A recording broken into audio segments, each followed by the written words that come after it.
Hello and welcome to the Ice Guys. This is the show that takes you into the world of the National Hockey League. Every game, every day, from a betting perspective.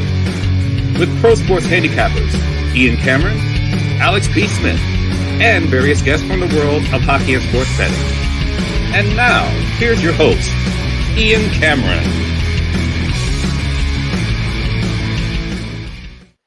Welcome to the Ice Guys, presented by Boston Hemp Inc. Tuesday, April 23rd. Ian Cameron, Alex B. Smith, Matty Robinson in the house, and ready to break down a Tuesday NHL Stanley Cup playoff card. 4 more games on tap here for tonight.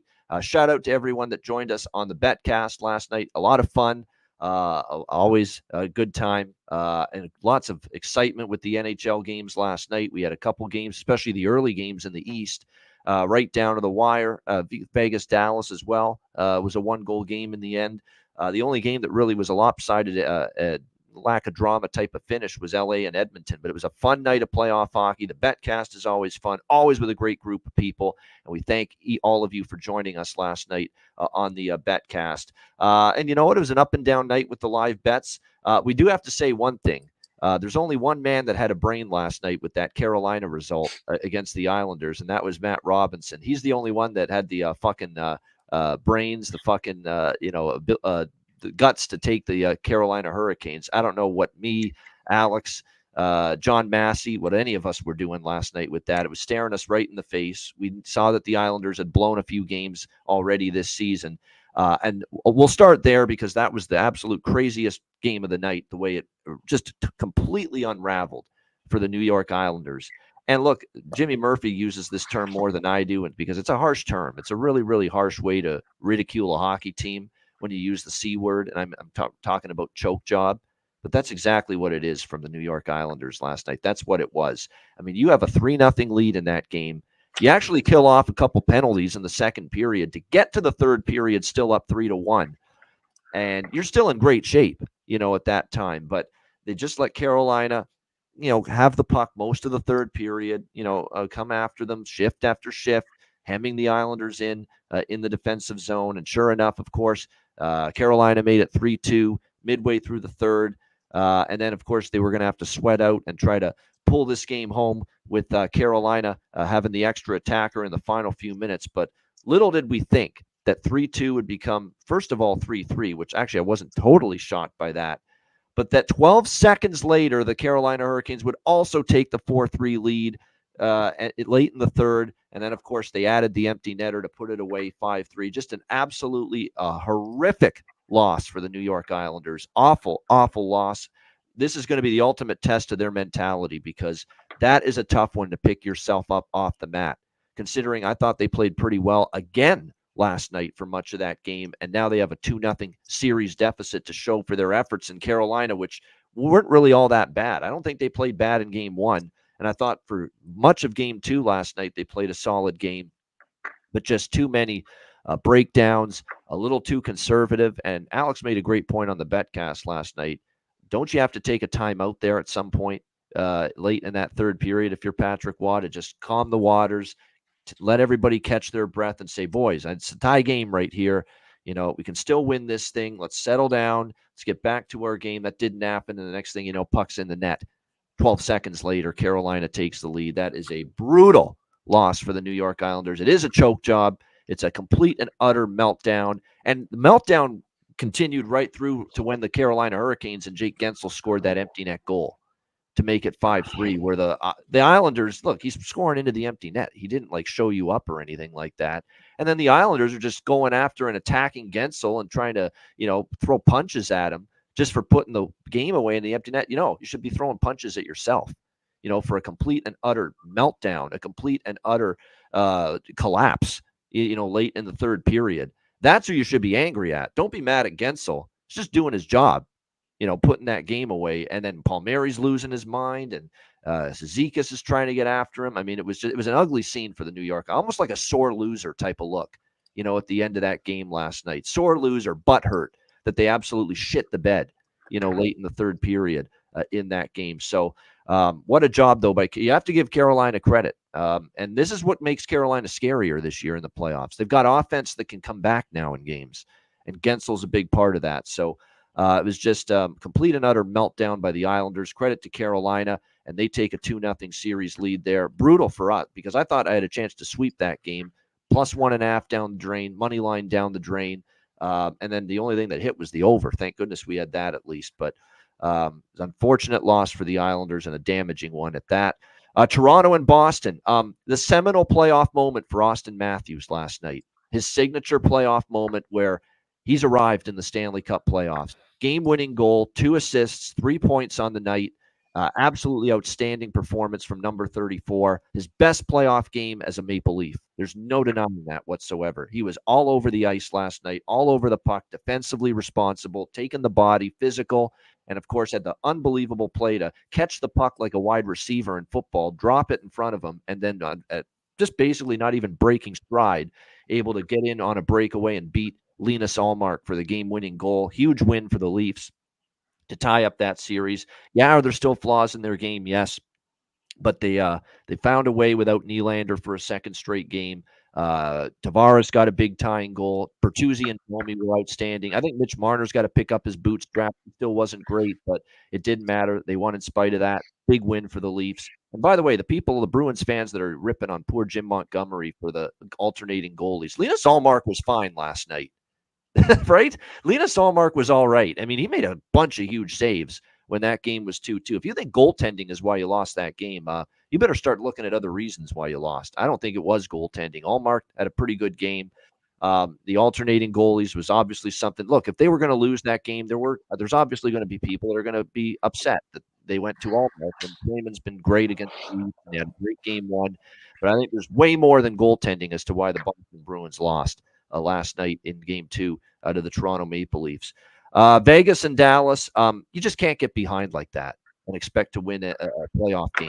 1-0 early on. The penalty wasn't the best call in my opinion, and then to go down 2-0. I mean, it's up to Dallas to set the tone. This is a team that punked your ass last year in the first round. The best you can do is fall down 2-0 in the first 10 minutes of that first period last night. You just got to be better from the opening puck drop. It's one thing to say, okay, chintzy calls, soft calls, and all that, but you got to be better from the opening puck drop. I like the way they responded after they fell down 2-0 to get to 2-1. But then again, start of the period, not ready, not fucking ready. Down 3-2 at the beginning of the second period, and it's 4-2, just like that. That's a horrendous way to set the tone at the beginning of the period. Just when you got that Robertson goal in the first period to make it 3-2, and then 4-2, and you're behind the 8 ball again against a team that, by the way, now has everybody healthy with the magic of LTIR, including their blue line, including Mark Stone. Kind of fitting, I guess, he got the first goal last night. They're just swimming up, they basically trying to push a boulder uphill for the rest of the game, Dallas, after that, down 4-2.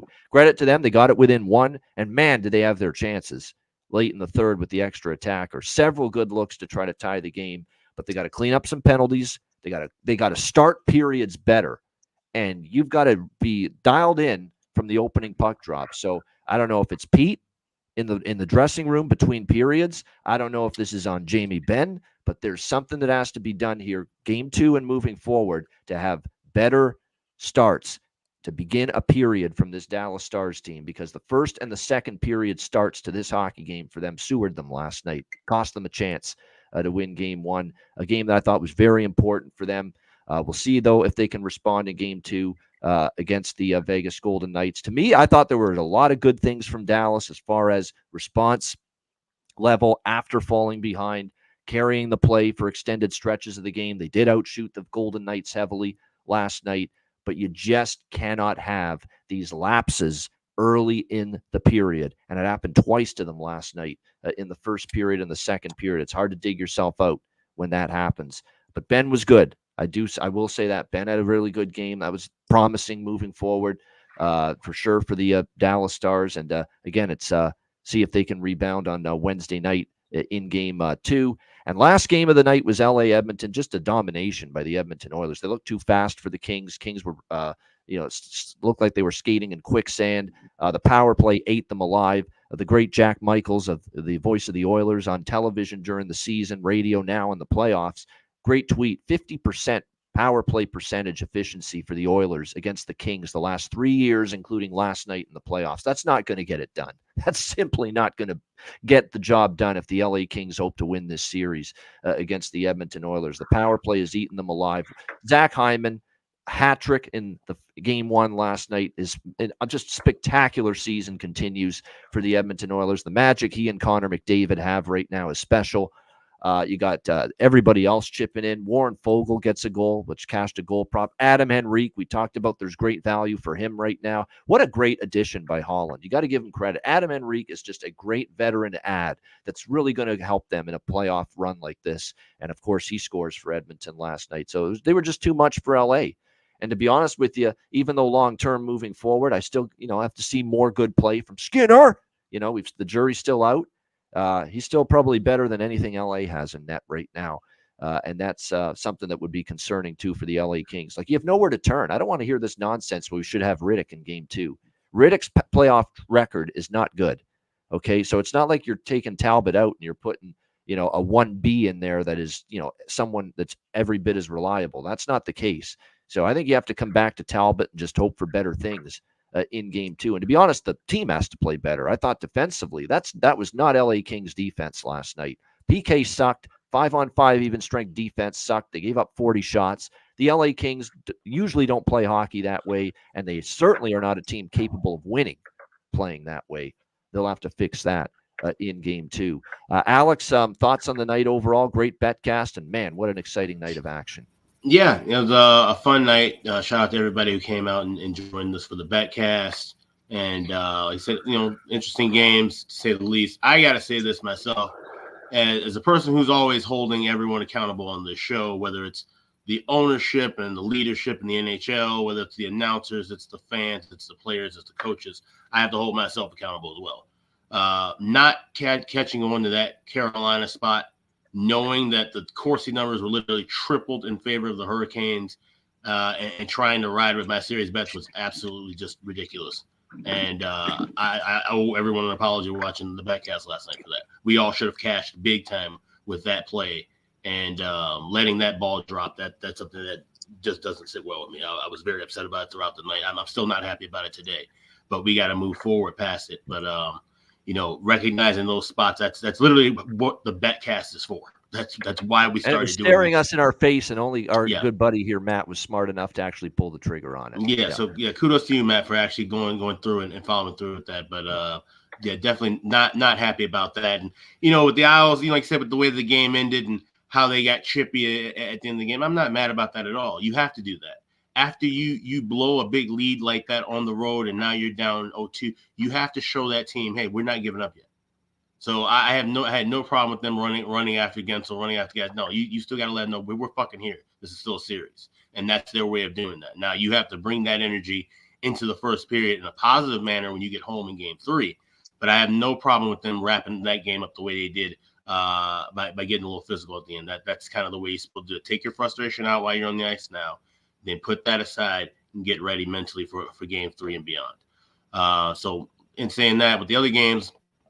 That game with Toronto and Boston was just a fun one to watch. And back and forth pace. It had the pace of a 7-6 game like a Colorado-Winnipeg, but the goaltending was great. We saw some timely saves. We saw a couple of close calls, a couple of things called back as well in games throughout the night.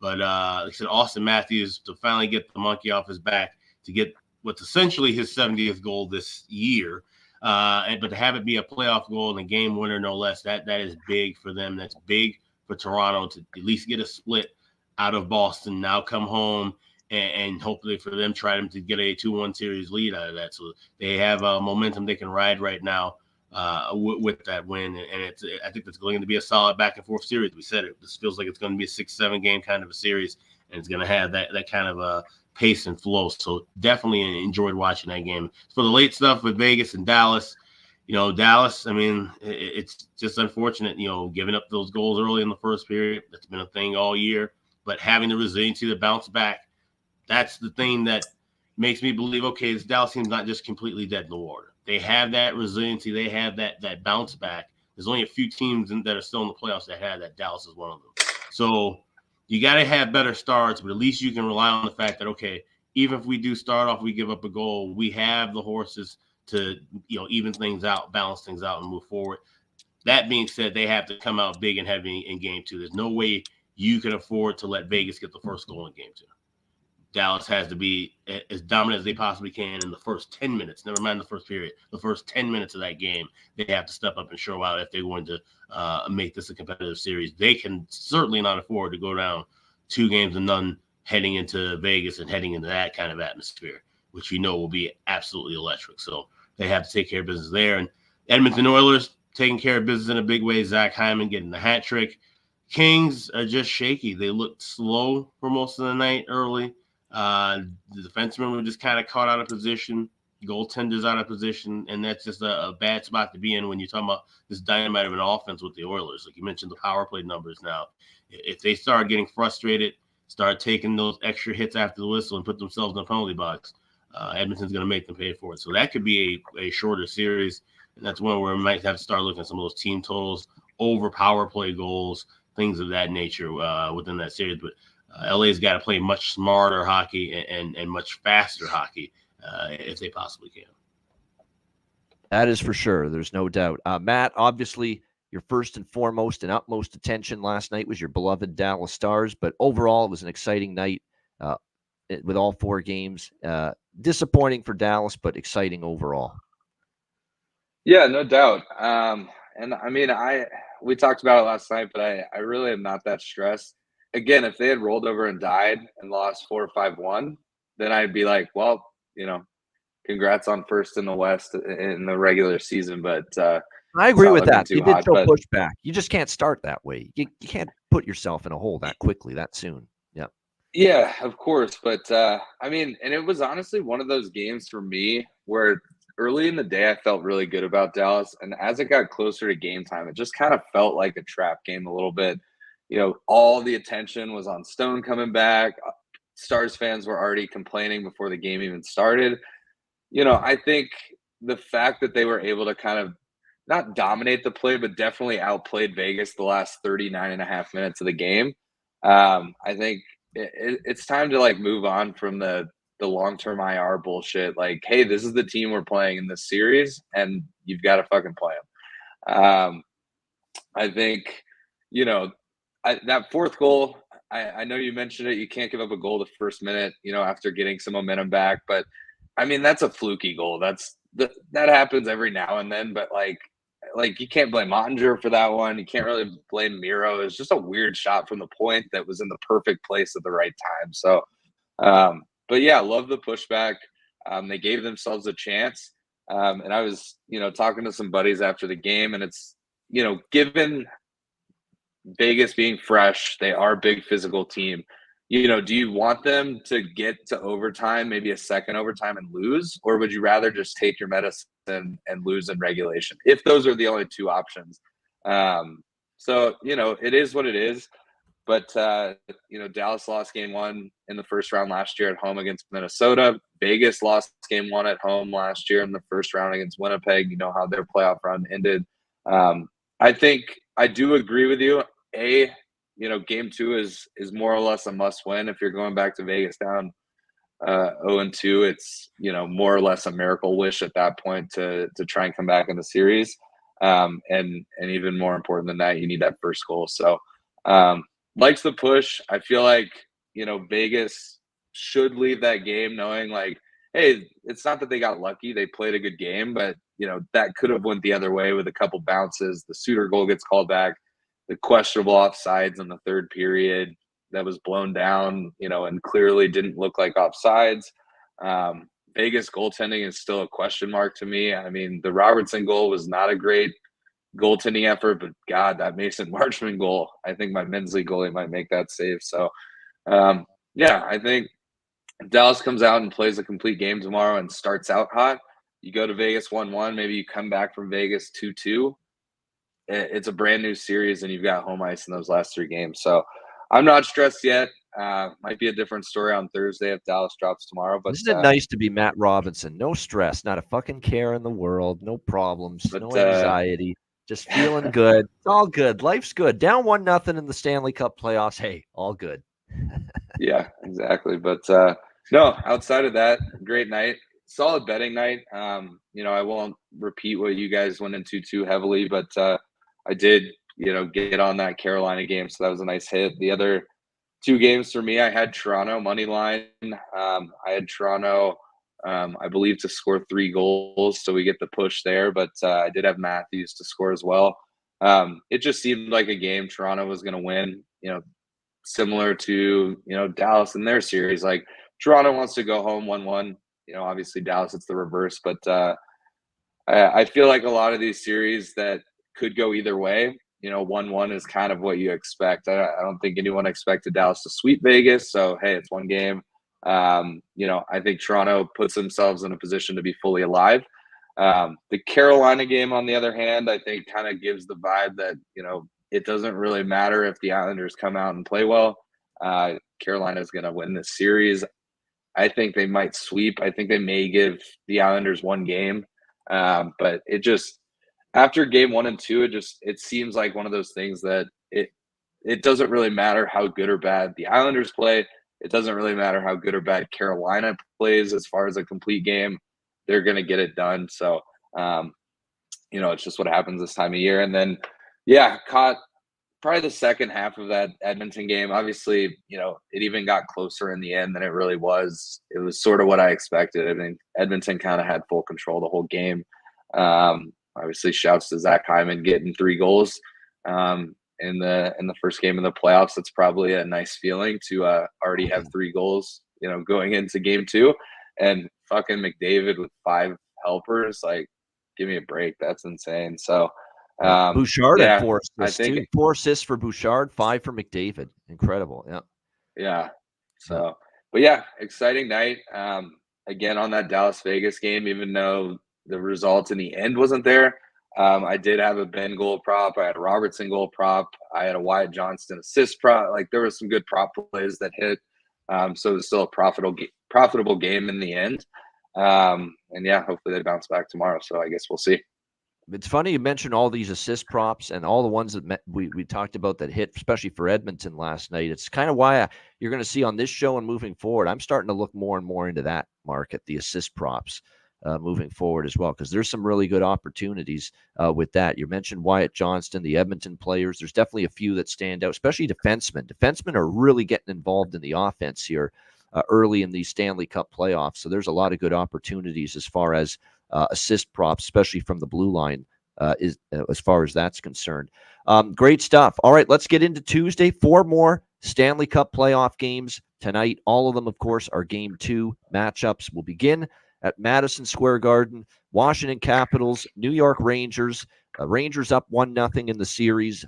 Minus 290, home favorites. Rangers in Game 2, 5.5 the total in this game. I think the Capitals were hoping to hear some better news about the status of their depleted blue line going into Game 2 tonight, but they're not going to get the news they wanted. It looks like Nick Jensen is still out. Rasmus Sandin is still out.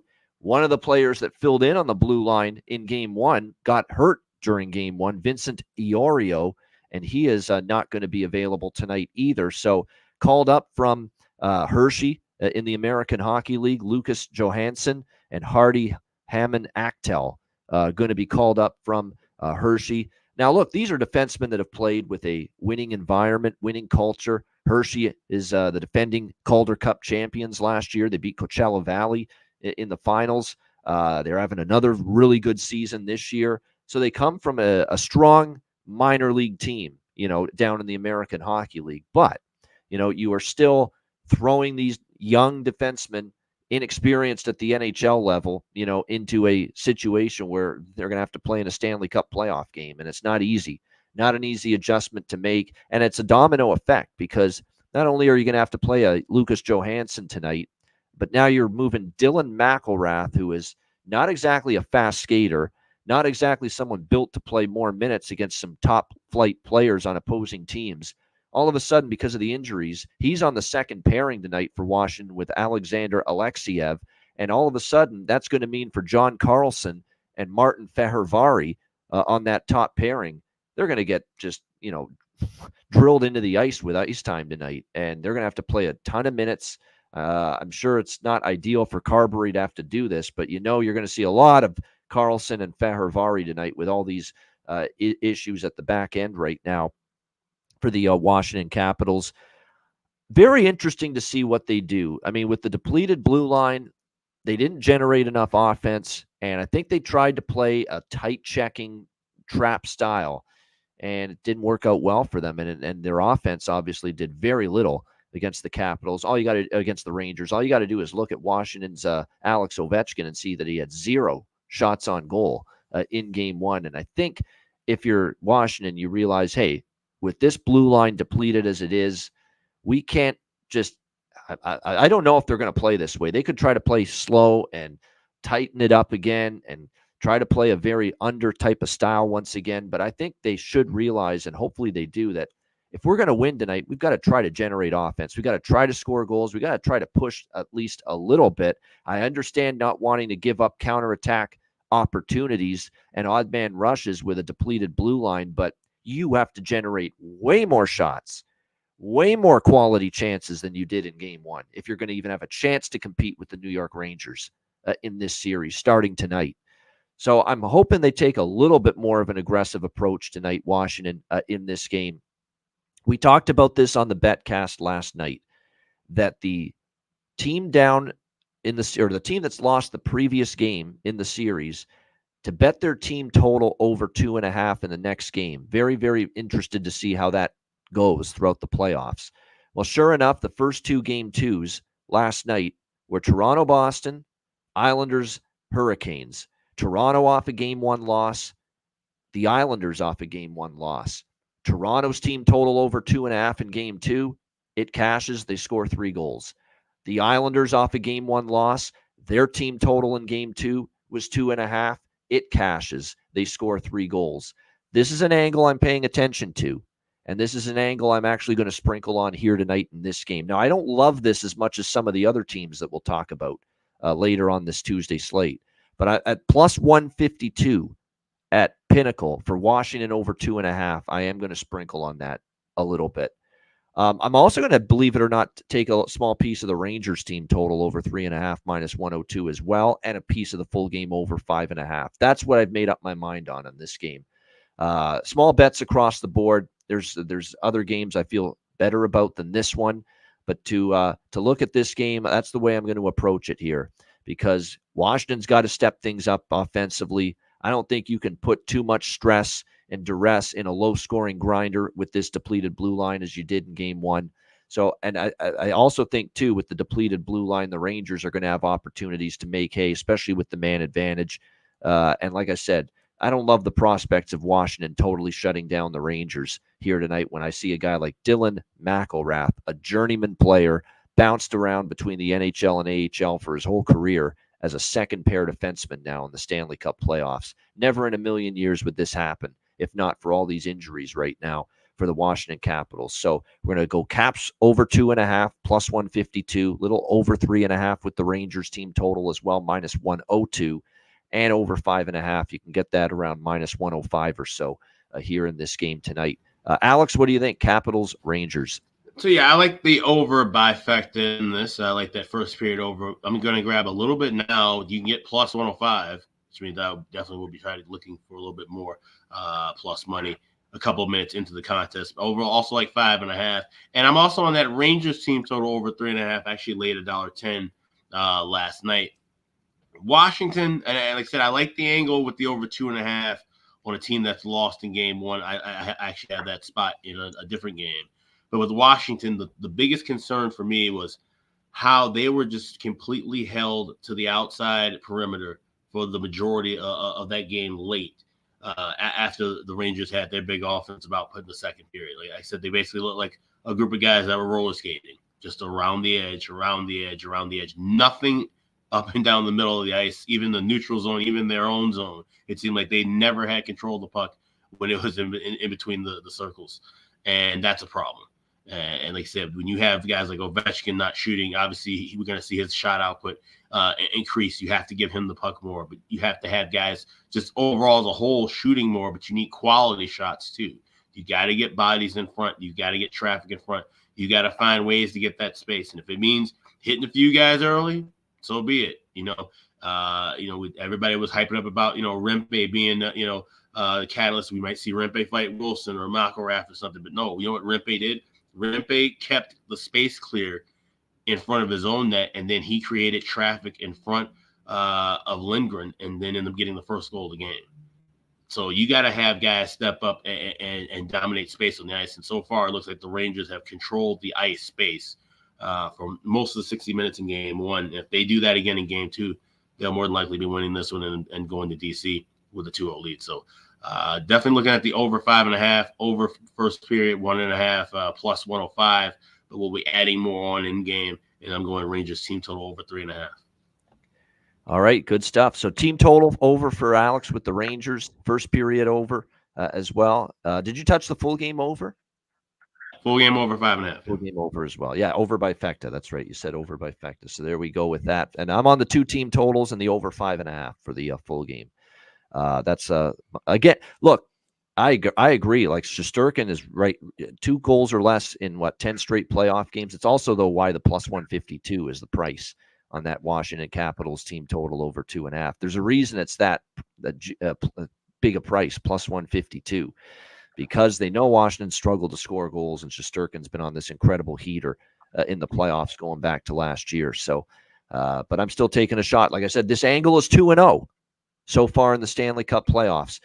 Team total over 2.5 for a team that lost the previous game in the series. It's 2-0. Leafs and Islanders, it hit for both of them last night. We'll see if it can be the same for Washington here. Matt, what do you think here? Caps, Rangers. Yeah, so I'm actually on the exact same 3 bets as Alex. I'm on the bifecta and then the Rangers team total. I don't hate that Washington team total over. I think they will give some pushback. But that adds to my confidence in the game over, just because I think they've got to take some chances. I think, New York can easily put up 4 or 5 goals on this Caps team with their deflated defense, which makes me like the team total over as well. But yeah, I lean way Rangers here. I mean, you can always take a shot and see if John Massey's right and the Caps make things tougher on the Rangers than they have to. But I just think they're the better team. They're in better form. They have the better goaltender. They're at home. I would just be shocked if Washington wins this game. So, just an over by Fecta as well as team total Rangers. And then I'm looking at a couple props, maybe something that'll come up a little later in the show. As far as props go, I still think John Carlson from the blue line. Take a shot with him maybe to score a goal or an assist for Washington. Adam Fox assist, Panarin assist. If you're looking at assist props, those are good places to look. Chris Kreider to score a goal, because he just seems to be automatic in the playoffs. I mean, I think this is quite the goal-scoring run that he's been on, going back to last year's playoffs as well. So keep that in mind. Lafreniere, I agree with Cuban Wayne Gretzky. I think Lafreniere has a chance to get on the board. I agree. John Carlson's worth a look. So those are definitely some of the props that I'm interested in. Yeah, this feels like Connor McMichael on the top line, centering that line with Ovechkin. I'm kind of interested too, just to maybe he can get things rolling a little bit for them. He's certainly going to get that opportunity playing on the top line tonight for the Washington Capitals. All right, Battle of Florida. Next up, the Tampa Bay Lightning and the Florida Panthers. Panthers minus 180, home favorites, 5.5 the total in this game. It was a very good game one, very competitive, lower scoring than I thought, 3-2 Panthers in that game. It ended up staying under the full game total, but we did cash 2/3 of the over trifecta with the Lightning and the Panthers in game one. First period went over. First period, both teams to score also hit in that game. I'm back to it tonight. First period over. First period, both teams to score, over 5.5, over trifecta here in this game. And this is another game where I'm testing that angle out here with Tampa Bay team total over 2.5. Again, we have a team that lost game one. Their team total coming off a loss in the next game is 2.5. And that angle is a perfect 2-0 so far here in the Stanley Cup playoffs. So I'm going to take that over 2.5 with the Tampa Bay Lightning here tonight, expecting, a pretty solid pushback and response from them after dropping game one.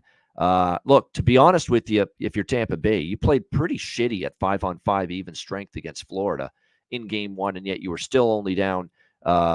You still only lost the game 3-2 at the end of the night. So over 2.5 minus 106 at Pinnacle for that Tampa Bay Lightning team total over 2.5. We're on that as well.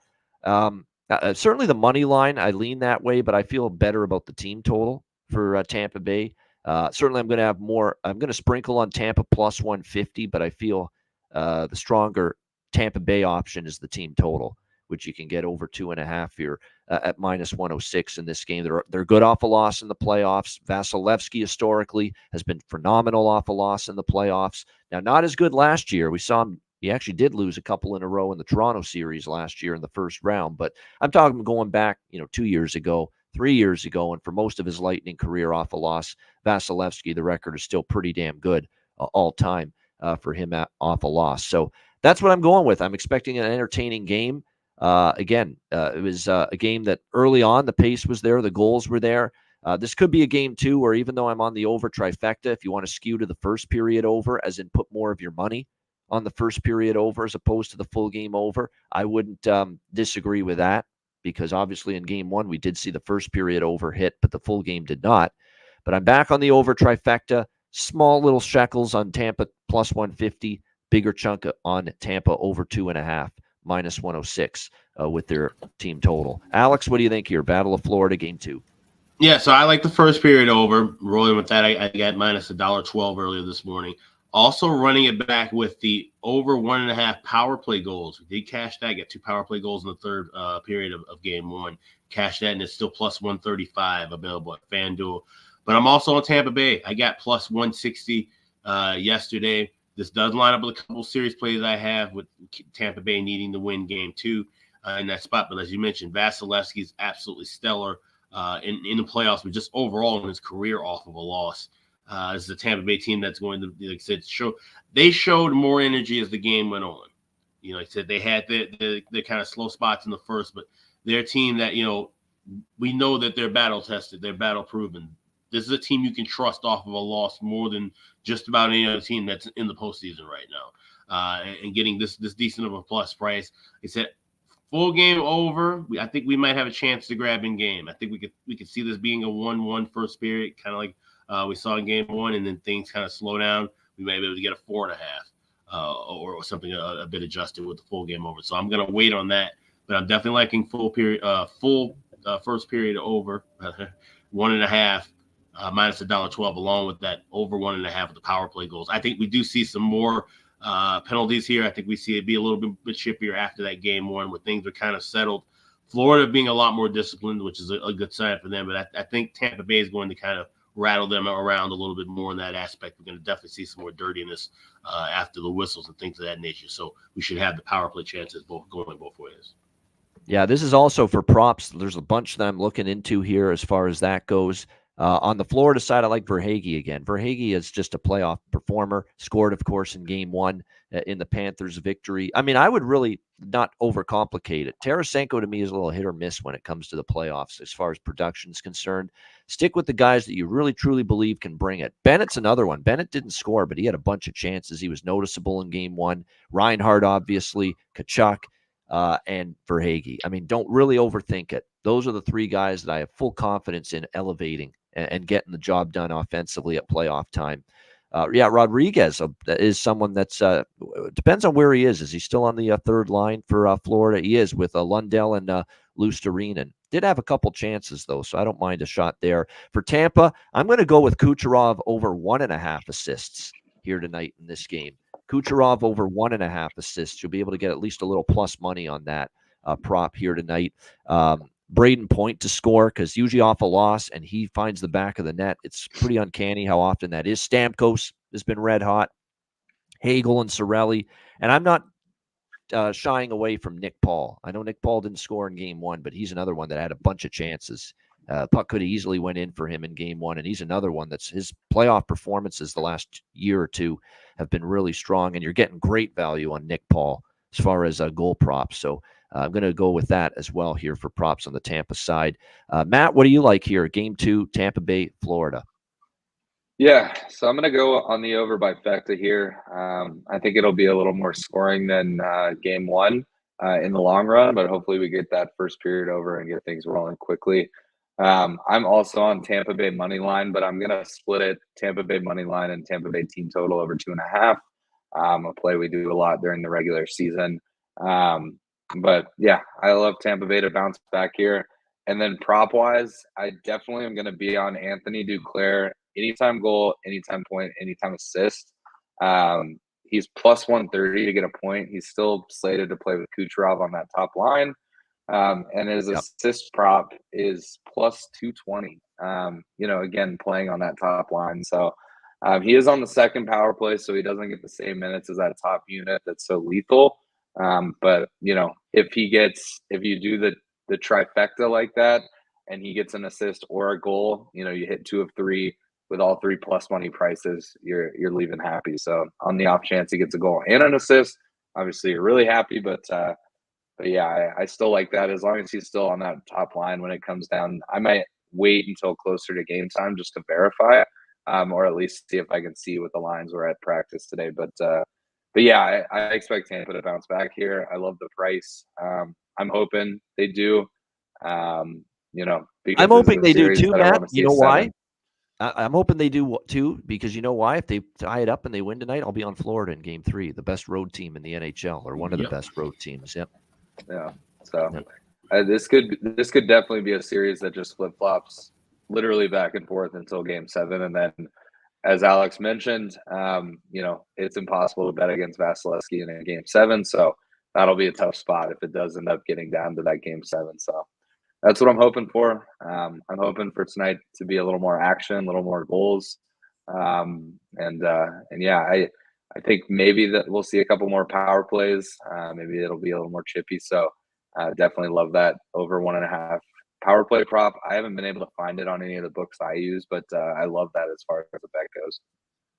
No, I think this is a night to sprinkle a little bit on the power play point props for Tampa. I think Tampa will get a few more. They didn't get many power plays in Game 1, but credit to Florida. Florida had pretty good discipline in that game. They stayed out of the box, which is critical to beating this Tampa Bay team. But I have a feeling a little more urgency and desperation in the Tampa Bay game tonight will lead to drawing a few more penalties from the Florida Panthers, and could lead to more power play opportunities. I mean, you take the one there's a bunch that Stamkos at plus 215 for a power play point, Braden Point plus 210, Nick Paul plus 525, Kucherov plus 110, Cirelli plus 600. So those are all available options for power play point props tonight involving Tampa Bay. And like I said a moment ago, I do think they're going to get a few more power play opportunities here in this game tonight, because you're right, the whistle was not kind to Tampa Bay in Game 1. Not that they deserved a bunch of power plays. They didn't work hard enough. They didn't play well enough, to get more power plays. But you would think they've got the opportunity maybe to generate a few more man advantage situations here tonight in Game 2. All right, we turn to the Western Conference now. First round, Game 2, Colorado, Winnipeg. Avalanche now, there's been a flip of favorites here. Winnipeg was minus 120 home favorites. We now see the Avs minus 120 road favorites here in Game 2. The total 6, heavily shaded to the over. I'm even seeing a couple books at 6.5 now with the total. And what did I say after Game 1? And what did I say before Game 1 when I told you how much I loved the over trifecta in Game 1 between the Avs and the Jets, which was one of the most no-sweat bets I'll ever make here in the Stanley Cup playoffs? I said goodbye 5.5 if this game flies over the total as far as totals in this series. And sure enough, 6 heavily juiced is what we're seeing with the total here in Game 2, and even 6.5 showing up. I'm back to it. I'm back to the over. Now, I felt like I've really hammered that over trifecta in Game 1. I'm not going hammer style on the over trifecta tonight, but I am back on it. Over 1.5 first period, both teams to score first period, over 6 minus 125. I am on all 3 again. I'm going to have to see, Colorado defend better. And obviously I have to see Alexander Georgiev play much better in net before I'm ready to count on this series, a game in this series being a low-scoring game. We've now seen 3 regular season games plus a playoff game with these two teams, minimum 6 total goals in each game between these two teams. And I think it's fair to say to this point in the playoffs, now we've only seen 1 game from each series so far. with a couple of game twos last night, but it's easily, I think, accurate to say this. No player in the Stanley Cup playoffs entering a playoff game is facing more pressure to perform than Alexander Georgiev tonight. It's not even close. This guy is being ripped to shreds, pillar to post by the Avs fan base, by NHL pundits, NHL fans, NHL bettors like us, observers. Everyone is just saying what a shit job this guy is doing in net. Going back now to the regular season, how bad he's been. And it's not all him. The defense has been miserable at times for the Avs too. Josh Manson with the pizza to Nemesnikov, one of the Winnipeg goals, is a perfect example of it. They've got to defend much better in their own zone. Devon Taves has been making mistakes. Josh Manson's been awful the last few games. The depth defensemen are screwing up. It's been a plethora of issues defensively, but they are not getting in the playoffs and in any NHL game. When the defense screws up, you would like to think your goalie can make one gigantic save to keep you in it, bail you out, and that's Colorado's problem. To go with the shaky blue line, they are not getting a single step up, stop the bleeding save right now from Alexander Georgiev. They are not. And he was just, he struggled late in the season.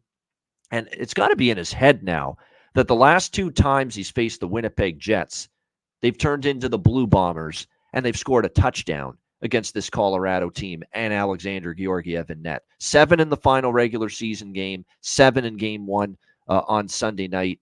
And this is going to be one of the most scrutinized goaltending performances in a Stanley Cup playoff game I've seen in a long time. It really will be, because the pressure, and I'd hate to be in his shoes right now, 6.5 hours before puck drop at 9:30 Eastern. The anxiety and the stress and the pressure on this man's shoulders right now tonight has got to be immense. And it's all about, can you respond and can you rise to the moment? And I think for Alexander Georgiev, it's easier said than done right now with what we have seen from him. So, yeah, for me, it's the over trifecta. I think this is a game, too, where early on, with Colorado being the team in the trail position, I'm kind of interested in those first period team totals with Colorado here tonight. So I'm going to look in that direction again. I'm talking over 1.5, potentially even. I know it's in Winnipeg. That crowd's nuts. I get it. But I think for Colorado, it's fair to assume you're going to get, at least a somewhat good start out of them here in this game. Because, look, they started game 1 on fire. The shots were 11-1 to start that game in favor of Colorado, and they were up 1-0. And then the first shot, the first quality look that Colorado gives up, was that floater from the blue line. It beats Georgiev, and it's tied. And from that moment on, Colorado was kind of battling upstream, and it's unfortunate. They generated tons of chances, tons of looks, tons of shots, carried the play, scored enough goals, but every single thing it seemed like Winnipeg was shooting at the net was going in, with the Colorado defense struggling and their goaltender struggling, Alexander Georgiev, as well. So I'm confident Colorado comes out storming, but I am not at all confident they win this hockey game. Not with this blue line, and most of all, not with this goaltender right now and the way he's struggling. So my approach is I'm looking at Winnipeg live in this game at some point, thinking my game script is Colorado storms early, maybe gets a lead like they did in game 1, and we'll have an opportunity maybe to bet Winnipeg live at a better price. That's going to be the approach. So we're going to dabble in the team totals for Colorado first period over 1/1.5 split and the over trifecta. Those are the pregame looks for me. We'll look at maybe a live look on Winnipeg, because I don't need to bet Winnipeg for game 2 individually tonight, because I've got them in the series. I bet them to win the series before it started, and I had them in game 1 as well. So, we don't want to push the envelope, but there's no way I'm laying $1.20 with Colorado money line full game right now, with just the shakiness we're seeing with their goals against right now as a team, blue line, and especially Alexander Georgiev in net. Alex, what do you think? This game's got so much intrigue, got so much fascination to it going in. What do you think? Game 2, Colorado, Winnipeg. Well, I mean, you started off with all the pressure that's on Alexander Georgiev, but for anybody who's ripping him or saying that he's a bad goalie or he's a bum or anything like that, you're missing the plot. It's not his fault that he's falling apart right now. We've called this months and months ago. when Joe Sakic refused to go actually get a backup goalie, when he workload had and no reliable backup. I know that's when he exactly had two what you're getting complete at. bums, with the Eagles that you couldn't rely on a call up. So what was Jared Bednar supposed to do? Was he supposed to continue to just lose games by playing Prosvetov and Annunen when they needed points, when they were in the middle of a 3-team division race? No. You had to run with your best goalie, and they ran with their best goalie 63 times in the regular season, something you can't do in 2023, 2024. So now we're in this spot where Colorado's pretty much screwed. Either you sit Georgiev and you completely shatter his confidence and you go with a bum, okay, one of the two, whichever one you want to call up from that's backing him up, or you run this guy into the ground some more and you just pray that your offense can give you 7, 8, 9 goals the rest of the way. That's the spot that they're in right now, because I don't think they're slowing Winnipeg down. And Winnipeg will only slow the game down if they choose to slow the game down, because they're dictating the pace and tempo for the majority of this game. Even when Colorado jumped out to that lead, Winnipeg was right there with it was always tit for tat. It was never that, Colorado just had an overwhelming dominance of play in that contest. Winnipeg always had some effort, always had energy, and that's a team that they're going to be hard to beat right now, especially at home. That whiteout crowd, with every hit, with every move, they give and feed more and more energy to that team. So I was already on Jets. I actually grabbed -105 yesterday. Now at plus money, definitely liking that spot. I also love the first period over 1.5. Even at -130, I grabbed a little now, maybe try to grab a little bit in game, because I do think Colorado will be able to press back. So I also like both teams to score in this spot as well. I see a 165. Yes, 165 at FanDuel with that. So those are my 3 plays. First period over. First period, both teams to score. And Winnipeg to take a 2-0 lead. And Jared Bednar stuck because he's not back and ready to go from his illness. Justus Annunen, he's not available tonight again. He's out.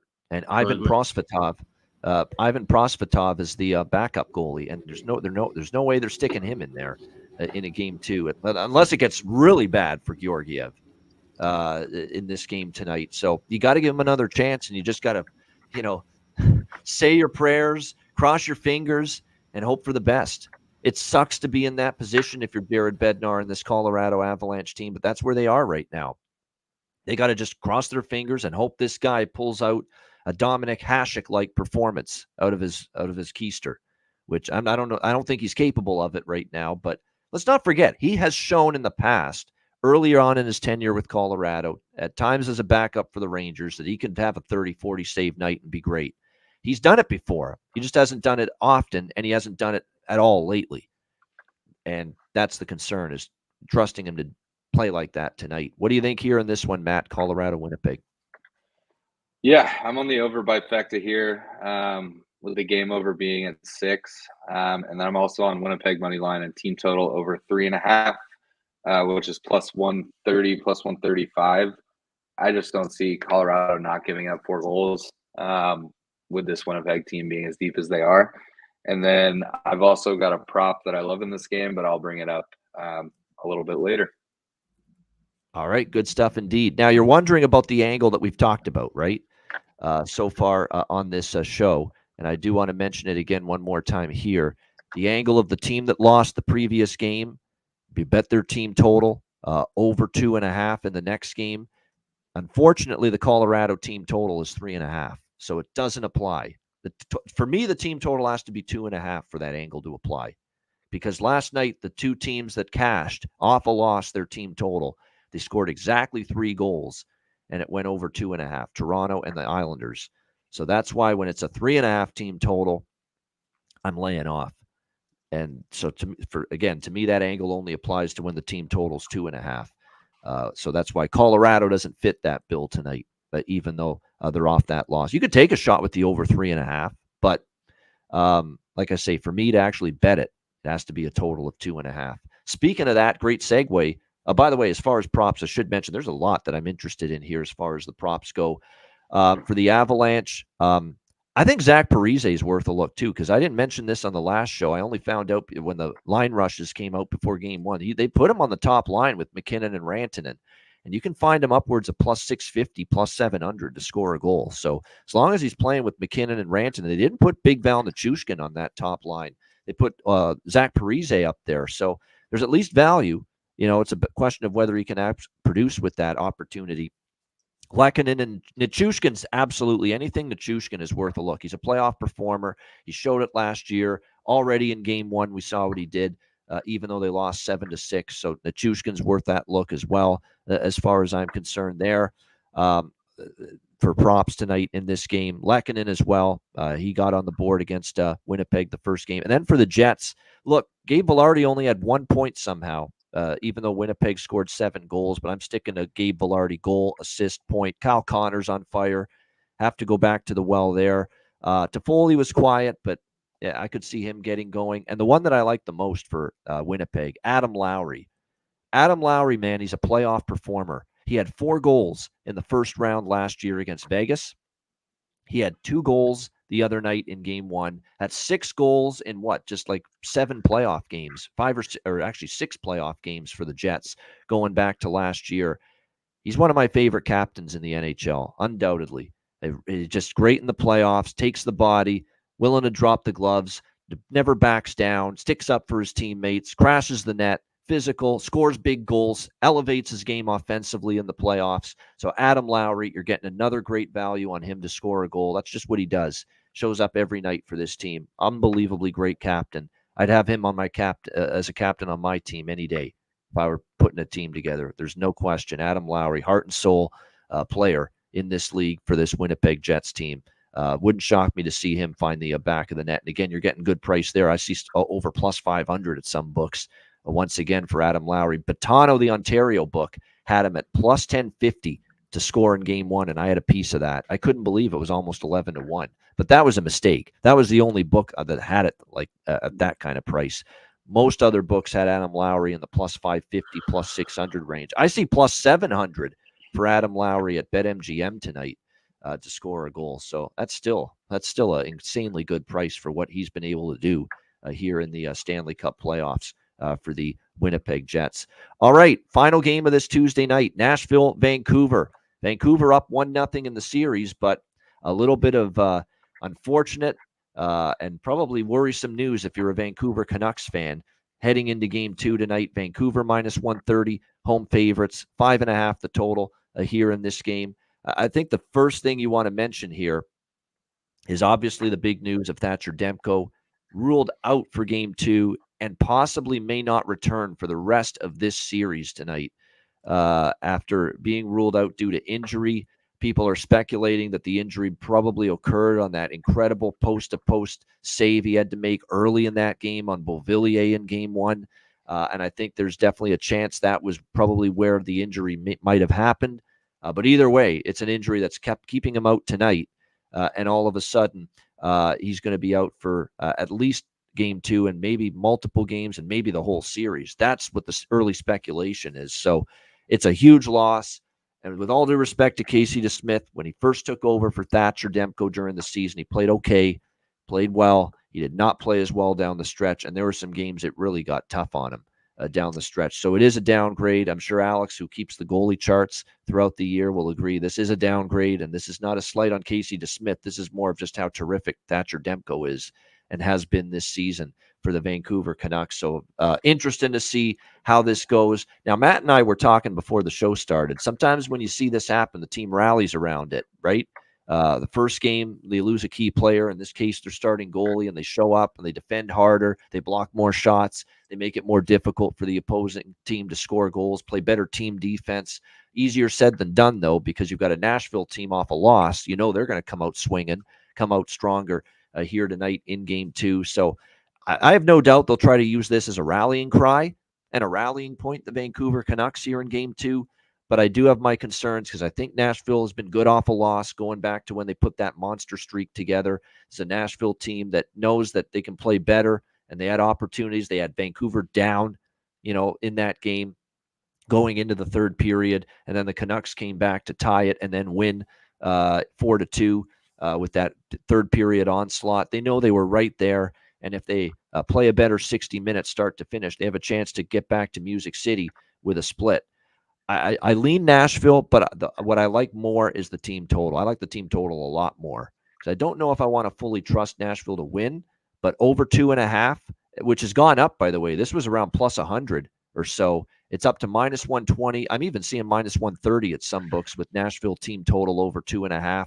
Obviously, bettors reacting to the Demko news, but I still like it at the current price. Nashville team total over 2.5 and full game over as well for me in this one, over 5.5 minus 125. It has moved to 6, this total as well at some books, the full game total. So shop around. There are still a few 5.5s that are out there. So make sure you shop around for that. So yeah, Preds team total over, full game over for me here. Alex, game 2, Predators-Canucks. Yeah, if you're a Canucks fan, I wouldn't overreact too much. Obviously, this is bad news, but I wouldn't overreact to the fact of Casey Smith coming in this particular series against Nashville. He has playoff experience with Pittsburgh. This is still a guy who could, give you a couple of quality starts, maybe steal you a game in a series. That being said, with already having 1-0 lead, that Vancouver's still in fairly decent shape. It's what's moving forward, possibly having to play LA or Edmonton. That seems to be where the problem would lie, or any of the teams that are in that Central Division quadrant. That would spell doom, having Casey Smith in a best-of-7 series. So if you got Vancouver futures like I do, maybe you want to look for somebody else. Maybe this might be the run, don't walk moment to grab Winnipeg to win the West and Winnipeg to win the Cup. And maybe some Hellebuck, Conn Smythe as well in that spot. Those are 3 things I actually did do before getting on air when hearing this news break. So that being said, in this game, I like first period over, but minus $1.15, this is one I think we could wait for and grab plus money with. So I'm not going to even grab anything early. I'm just going to wait and see the pace of this and maybe grab some first period over early in the contest. Don't want anything to do with the full over at 6, because now, like I said, Nashville, knowing that they have this chance to, tie this series up and go home, and now we don't have to face Demko potentially for the rest of the way. That might give them some big energy, and UC Saros could step up and have a big game. He's now the A-side goaltender in this series, and he might react and step up in a huge way tonight. So I'm off the side, off of the full game total. We'll play first period over live. And I did grab Nashville team total over 2.5. Because I grabbed that earlier, though, it was minus $1.05. Now at $1.25, $1.30, I'd be a little leery of that. It's one you can also, a lot of team totals, you can kind of wait and grab a better price in game with as well. All right, good stuff there. So and Alex got on the team total over 2.5 early. And again, this fits our angle that we've been talking about. The team that lost the previous game in the series, you bet their team total over 2.5, if it's 2.5 in the next game. And again, if you follow that angle, it went 2-0 last night with the Leafs and the Islanders, and it's in play tonight with Washington. It's in play with Tampa Bay, and it's in play with this game here with Nashville. Again, team off a loss, bet their team total over 2.5 the next game. Matt, what do you think here? Nashville, Vancouver. Yeah, see, I can make a case either way. I felt, we talked about it earlier, as you mentioned. I think Vancouver can definitely shut the door, play a little tighter defensively, and still come out of this with a win. I don't know if I want to lay the minus 130, though, knowing the Demko news. And then same thing on the other end. That makes me more confident that Nashville does get that 2.5. But now that it's dropped to like minus 135 is what I'm seeing on my book. I don't know if I'm going to lay that price and trust Nashville to score 3 either. So I kind of go back and forth. I think this is going to be a pass game for me. Similar to what Alex mentioned, I do like the first period over. But I think maybe if you get 2, 3, 4 minutes into the first period, you'll get a much better price than minus 120. So this will be a game that I'm watching, obviously, and excited to see how it plays out. But I don't think I'll have anything on it pregame. All right, there we go. Good stuff. Great analysis. There are a bunch of props I want to mention here with this Nashville and Vancouver game. For Nashville, O'Reilly, Mr. Playoffs, scored the other night. Philip Forsberg, I think, he didn't score the other night, but he did have a point. I think this is the time for him to score a goal. You go from facing Demko and shooting on Thatcher Demko to Casey DeSmith. Keep in mind, Demko had to be phenomenal at times in game 1 because they did give up some good looks, Vancouver. And those same good looks against DeSmith tonight, if they give them up, are more likely going to result in Nashville goals. Keep that in mind. So Forsberg maybe to get going. Cheshire Cat says Mark Jankowski. I agree. That line with Jankowski, Sissons, and Zucker was very good. Zucker, too. They brought him in for playoffs for some boost in production, and he scored in game 1. So That's not a bad look. Yossi, you know what? Yossi and Forsberg, parlay of 2 points or two. Yeah, for both of them, I think is good. Yossi and Forsberg tonight. I'm going to take a shot with that. Over 1.5 points, same game parlay for both. Not just point parlay. I'm talking about over 1.5 points parlay for both of them. Roman Yossi and Philip Forsberg tonight. And then for Vancouver, there's still a few that I like for them. I'm going back to Connor Garland, goal, assist, and point. He didn't get a goal the last game, but he did get a point. Miller, Besser have chipped in, Höglander, but especially Dakota Joshua. I've seen enough of Dakota Joshua to think that this guy's ready to be a difference maker in the playoffs and a game breaker. And his props for goals and points are still very good going into this game tonight. Dakota Joshua, goal prop plus 440 at BetMGM. Assist prop for Joshua plus 252. To get just a point is plus 135. And if you really want to take the plunge, Dakota Joshua, hell, he had a 3-point night the other night, 2 goals and an assist.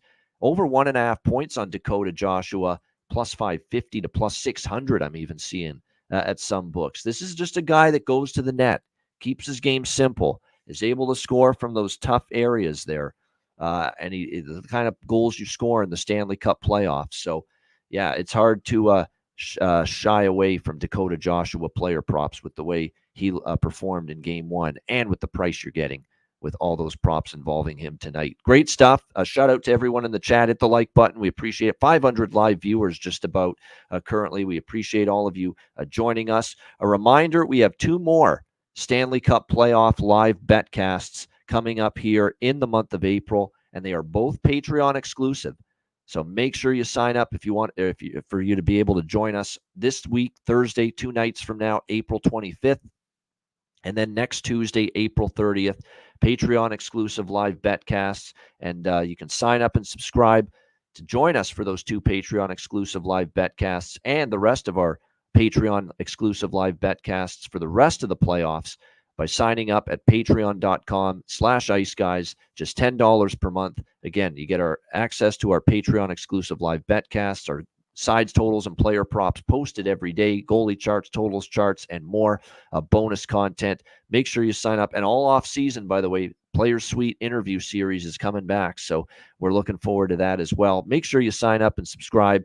Just $10 per month, patreon.com/iceguys. And of course, check out the Ice Guys store as well. Get your gear and get your merch over at iceguys.myspreadshop.com. Yeah, we should have a new promo coming up in the next couple of days. So definitely browse around at the store and check out some things you like, and then wait for that coupon to pop up at the top of the page, which is over at iceguys.myspreadshop.com. And make sure you update if you listen to the podcast and you download the podcast, make sure you update where our new home is now. We have a new provider for our podcast, the good folks at Believe, the Believe Network, Believe.com. I posted the link to our new podcast page on my Twitter X account, the Ice Guys Twitter X account as well. That is where the podcast page will be moving forward. And of course, the podcast gets deployed as it is every day to all the major podcast platforms as well. So again, check that out. Believe, our new podcast facilitator, if you will, of the Ice Guys show. So make sure you bookmark that page for our new podcast page home. All right, we've got Bargain Bin Special of the night, Best Bets, both coming up in just a moment, right after we hear from our great sponsors, Boston Hemp Inc.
right, Boston Hemp Inc. Make sure you check them out. 20% off all orders on the site using the promo code IceGuys at bostonhempinc.com. All right, bargain bin special of the night for this Tuesday Stanley Cup playoff slate. Alex, we'll start with you. What do you got in the bargain bin?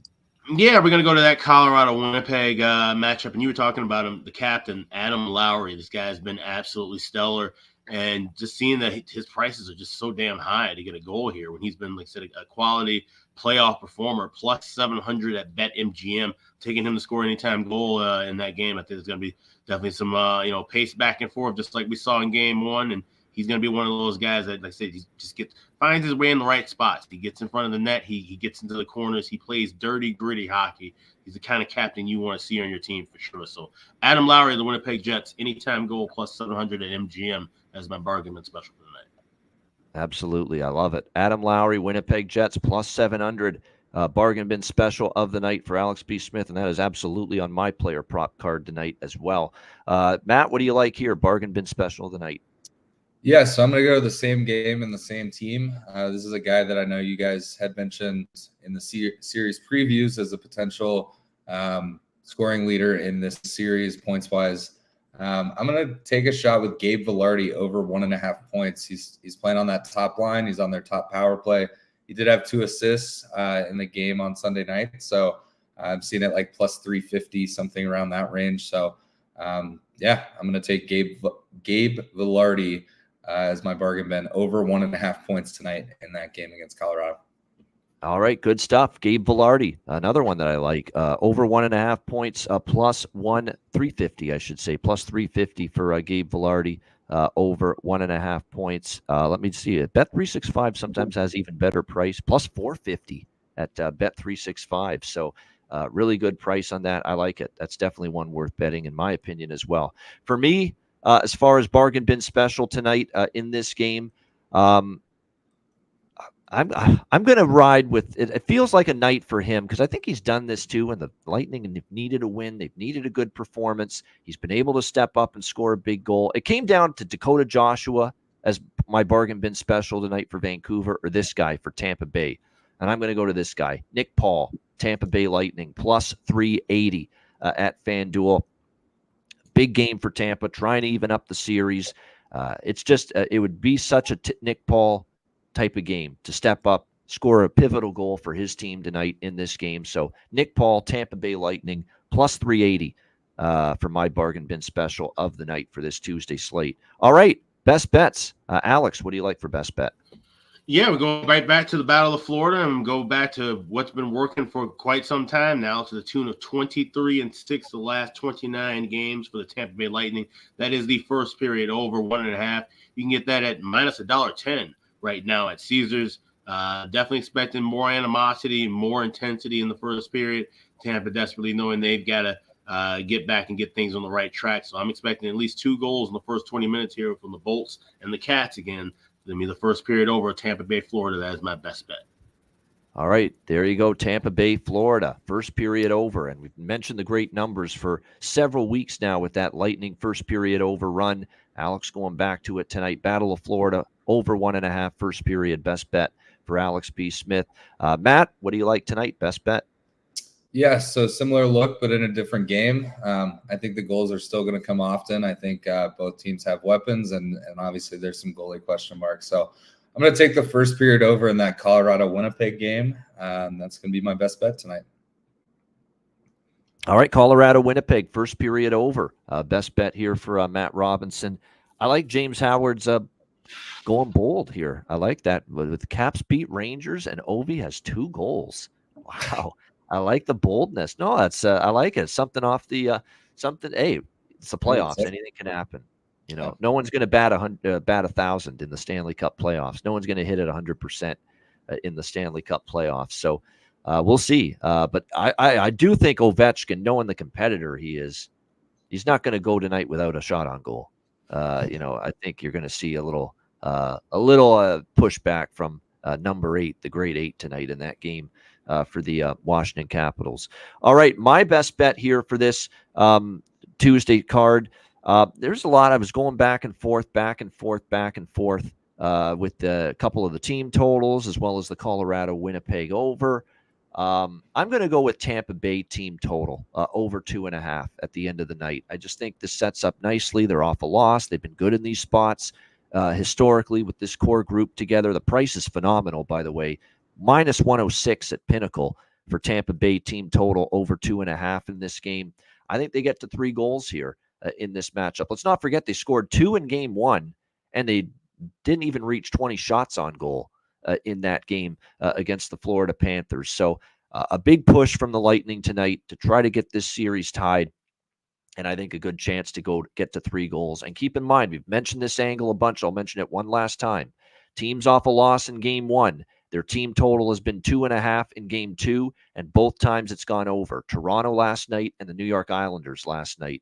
We'll see if it can happen again here with Tampa. So Lightning team total over 2.5, minus 106 for my best bet here for this Tuesday NHL card. That's a wrap. A reminder, the Ice Guys is live 7 days a week, Monday to Friday, 2 p.m. Eastern, Saturday and Sunday, noon Eastern. If you can't watch the show live, download the Ice Guys podcast in audio form on all major podcast platforms. For Alex P. Smith and Matt Robinson, I'm Ian Cameron. Have a great Tuesday night. Enjoy the games and good luck. And we are back with you tomorrow on Wednesday for another edition of the Ice Guys.